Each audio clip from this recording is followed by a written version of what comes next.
அனைவருக்கும் வணக்கம் நண்பர்களே. நீங்கள் பார்த்துக்கிட்டு இருக்கிறது யூனிவர்ஸ் ஆஃப் கண்டெய்னர்ஸ்.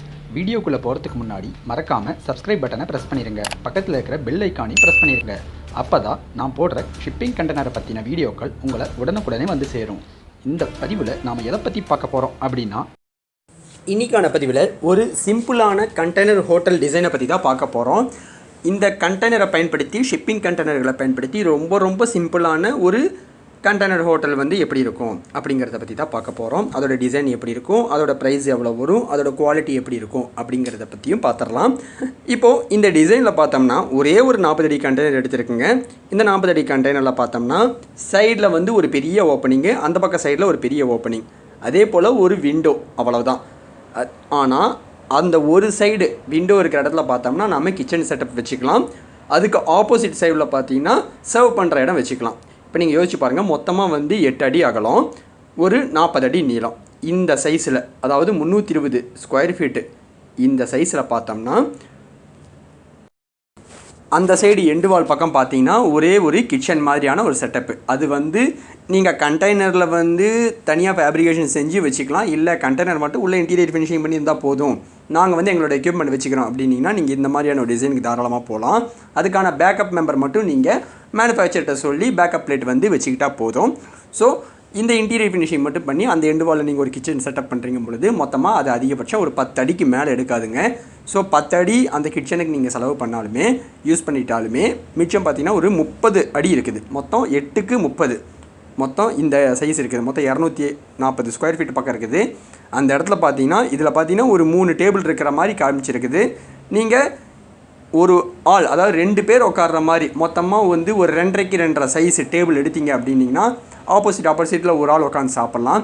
அதுவே அந்த டேபிளை நவுத்தி போட்டு 4 பக்கமும் சேர் போட்டு உட்காந்து சாப்பிட்லாம். ஸோ டோட்டலாக உள்ளே பார்த்தீங்கன்னா ஒரு 2.5க்கு 2.5 டேபிள் நீங்கள் யூஸ் பண்ணுறீங்க அப்படிங்கும் பொழுது லெஃப்ட் சைடில் ஒன்று, ரைட் சைடில் ஒன்று அப்படின்ட்டு டோட்டலாக வந்து ஒரு 5 ரூ தாராளமாக போடலாம். ஸோ 5 ரூங்கும் பொழுது இந்த பக்கம் ஒரு 10 பேர், இந்த பக்கம் ஒரு 10 பேர் போடலாம்.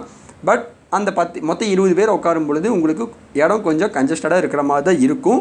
பட் நீங்கள் இந்த மாதிரியான ஒரு கண்டெய்னர் செட்டப்பில் ஒரு மிகப்பெரிய ஓப்பனிங் சைடில் வைக்கும் பொழுது ஃபுல்லி க்ளோஸ்டாக இல்லாமல் ஓப்பனிங்ஸ் பெருசாக இருக்கும் பொழுது உங்களுக்கு அந்த கன்ஜஸ்டடாக இருக்கிறது தெரியாது. ஏன்னா சென்டரில் நீங்கள் சர்வ் பண்ணிவிட்டு நீங்கள் ஃபுட் சர்வ் பண்ணுறீங்க அப்படிங்கும் பொழுது இந்த 2 சைடு ஓப்பனிங் பெருசாக இருக்கும் பொழுது அந்த கன்ஜஸ்டடான ஒரு ஃபீலிங்கே கண்டிப்பாக வராது. ரொம்ப கசகசன்னு இருக்கிற மாதிரி கண்டிப்பாக இருக்காதுங்க.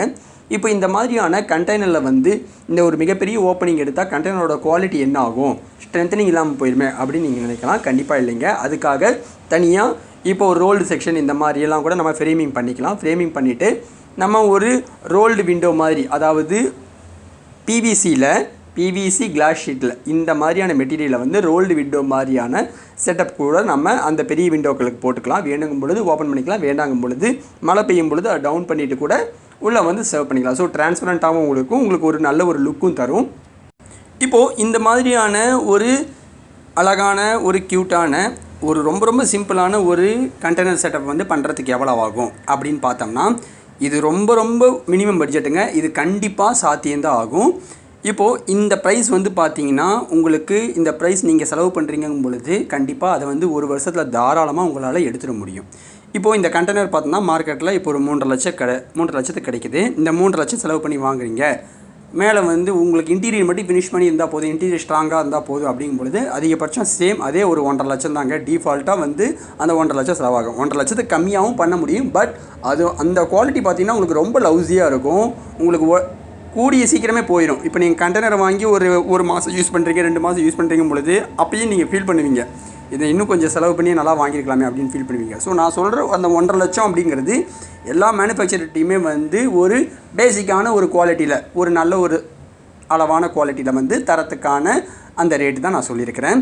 இப்போ அந்த மாதிரி பண்ணிங்கும் பொழுது உங்களுக்கு ஒரு 5 லட்ச ரூபாய்க்கு உங்களுக்கு வெறும் இன்டீரியர் ஃபினிஷிங் பண்ணி எலக்ட்ரிக்கல் ஃபிட்டிங் போட்டு இந்த மாதிரியான ஒரு டிசைன் வந்து தாராளமாக பண்ண முடியும். இப்போது இந்த 5 லட்ச ரூபா நீங்கள் போடுறீங்கும் பொழுது நீங்கள் யோசிச்சு பாருங்கள், ஒரு கண்டெய்னர் செட்டப்பில் நீங்கள் போடுறீங்க, ஒரு ஃபுட் ரெஸ்டாரண்ட் ஓப்பன் பண்ணுறீங்க, ஹோட்டல் ஓப்பன் பண்ணுறீங்கும் பொழுது கண்டிப்பாக ஸ்டார்டிங்கில் ஒரு நல்ல ரீச் இருக்கும், ஒரு டிஃப்ரெண்ட் லுக்கு கொடுக்கும். ஸோ அப்படிங்கும் பொழுது அந்த 5 லட்ச ரூபாயை ஒரு மாதம் ஒரு 50,000 ரூபா, நான் சொல்கிற அமௌண்ட் வந்து பார்த்திங்கன்னா சிட்டியில் இருக்கிற ரெஸ்டாரண்ட் கணக்கு சொல்கிறேங்க, ஒரு 50,000 ரூபா நீங்கள் எடுத்திங்கன்னா கூட உங்களுக்கு ஒரு வருஷத்தில் இந்த அமௌண்ட் தாராளமாக எடுத்துட முடியும். இதுவே நீங்கள் ஒரு வில்லேஜ் சைடு, ஒரு மீடியமாக இருக்கிற வில்லேஜும் சிட்டியும் கலந்த சைடு அப்படின்னு போனீங்கன்னா கண்டிப்பாக இந்த அமௌண்ட்டை நீங்கள் போடுற ஒரு 5 lakhs வந்து ஒரு 2 வருஷத்தில் தாராளமாக ரிட்ரீவ் பண்ணிட முடியும். இந்த வீடியோ உங்களுக்கு பிடிச்சிருந்ததுன்னா லைக் பண்ணுங்கள், ஷேர் பண்ணுங்கள், கமெண்ட் பண்ணுங்கள், மறக்காமல் சப்ஸ்கிரைப் பண்ணுங்கள். இது போல் ஒரு கண்டென்ட் சேனல் இருக்கிறது உங்களுடைய நண்பர்களுக்கு தெரியப்படுத்துங்க. உங்களுடைய டவுட்களை கமெண்ட்டில் கமெண்ட் பண்ணுங்கள். தேங்க்யூ. இதுபோல் மேலும் பல ஷிப்பிங் கண்டெய்னர்களை பற்றின சுவாரஸ்யமான தகவல்களை தெரிஞ்சுக்கணுன்னா சப்ஸ்கிரைப் பண்ணுங்கள், லைக் பண்ணுங்கள், ஷேர் பண்ணுங்கள், மறக்காமல் கமெண்ட் பண்ணுங்கள். நன்றி, வணக்கம்.